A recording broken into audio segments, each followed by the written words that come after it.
El anhelo de todos es que los colombianos tengan mejores ingresos. Ese es el sueño de una Colombia enriquecida. Pero hay que entender que la riqueza no se decreta.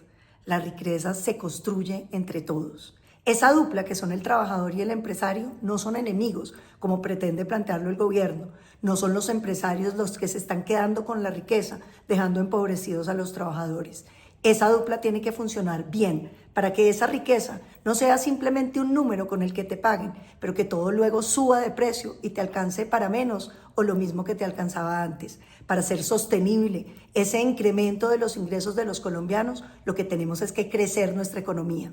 Y para hacerlo hay que reducir drásticamente el tamaño del Estado. Hoy se nos va muchísima plata en burocracia que debiera invertirse en el bienestar de las comunidades, en más bienes públicos como la seguridad, como los parques, como la calidad de vida de cada colombiano.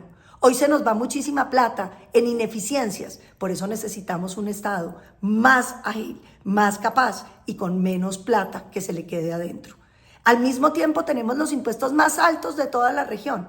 Entre todos los países de la OCDE, que son los países ricos, Colombia tiene los impuestos más altos. Para que esa dupla de trabajador y empresario funcione, vamos a bajarle los impuestos drásticamente a los empresarios para que la plata se la puedan quedar los trabajadores, porque entendemos perfectamente que la plata está muchísimo mejor en manos de los trabajadores que en manos del Estado. El problema no es la subida del salario, el problema es el impacto que tiene sobre los empresarios de Colombia. Y los invito a recordar que la gran mayoría de las empresas de este país son micro y pequeñas empresas. Pensemos en una panadería que hoy tiene unos empleados formalizados, pagándole pensiones, salud, riesgos profesionales. Cuando sube el salario, tienen que subir los precios del pan para poder cubrir ese aumento en el salario.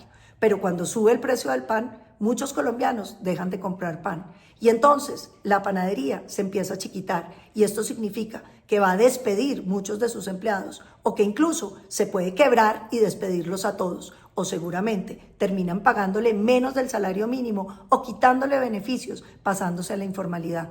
Ese efecto golpea no solamente el tejido empresarial pequeño de este país, sino también a todos sus trabajadores. Y hay que recordar que esto no es una exageración. Acuérdense que lo advertimos con el impuesto saludable y 17,000 tiendas de barrio han tenido que cerrar por culpa de esos impuestos. Ojalá no sea el mismo caso, que vivamos el cierre de panaderías, de peluquerías y de muchos negocios pequeños de este país que le dan la subsistencia a millones de familias. El problema no es el alza del salario mínimo. El problema es que se van a disparar los gastos del Estado en burocracia.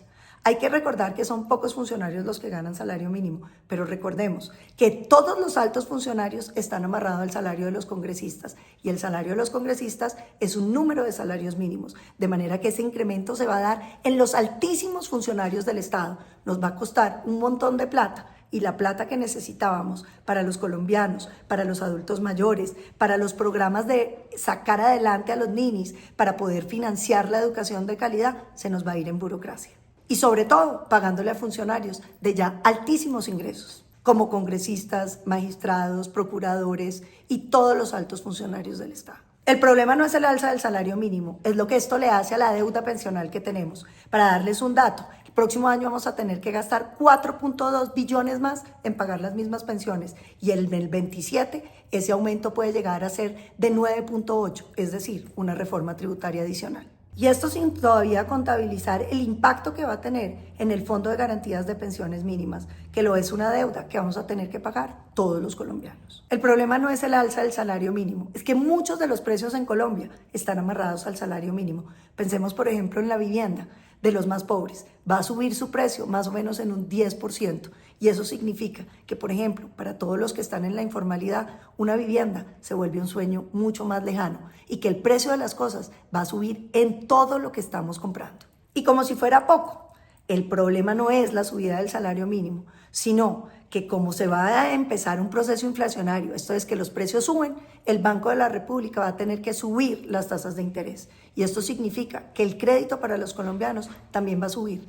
A comprar una vivienda, tomar un crédito para un negocio, invertir en algo distinto, se va a volver muy costoso. Y eso significa que se va a dificultar el crecimiento de nuestra economía. Y eso que ya Colombia tiene crecimientos económicos absolutamente mediocres. Y no solamente eso, sino que estamos registrando la inversión extranjera más baja de nuestras últimas décadas. Y esto se suma con la deuda pública más alta de nuestra historia. Estamos pagando intereses por nuestra deuda altísimos, como nunca los habíamos pagado. Y Petro ha venido gastando más de lo que tenemos. Eso es lo que se llama el déficit. Y a esto hay que agregarle que quién va a invertir en Colombia con altos impuestos, con gran déficit, endeudado y con un problema de seguridad que estamos padeciendo todos los colombianos. El gobierno no tiene plata para pagarle a los 4.000 funcionarios de la Defensoría del Pueblo. Y con este aumento de todos los salarios, uno se pregunta, ¿a quién podrá pagarle? Un alza del salario mínimo sin fundamentos técnicos lo que hace es darle la noticia mentirosa a los colombianos de que los enriquece. Nos recuerda a Chávez, que tanto le prometió la riqueza a los venezolanos y que destruyó su economía. Buscan éxitos electorales, buscan garantizar tu voto, que te sientes feliz de tener mayores ingresos sin saber que los ingresos serán pasajeros, porque la riqueza no se decreta. No hay leyes que generen riqueza, no hay decretos que nos enriquezcan, solo el trabajo y entender que la dupla entre el trabajador y el empresario es una dupla que es la que le garantiza a los países la prosperidad. Aquí tenemos que entender que todo tiene que estar en balance.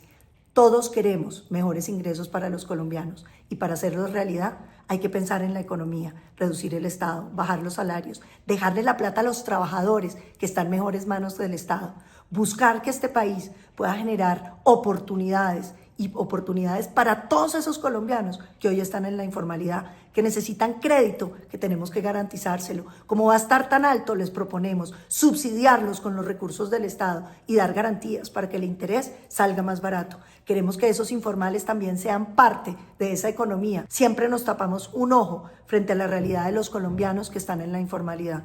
Nuestro propósito es una Colombia rica y una Colombia rica significa ingresos reales para cada colombiano. Por eso desde el próximo 7 de agosto vamos a gobernar con seriedad y con manos limpias, erradicando la corrupción para que podamos garantizarle la posibilidad de enriquecerse y darle oportunidades a todos los colombianos. Porque Colombia lo que necesita es desarrollo real, económico, sin odios, sin mezquindades, sin decretos mentirosos, sino con la verdad siempre de frente, con el trabajo como fuente y con la unidad de Colombia en torno a un futuro mejor.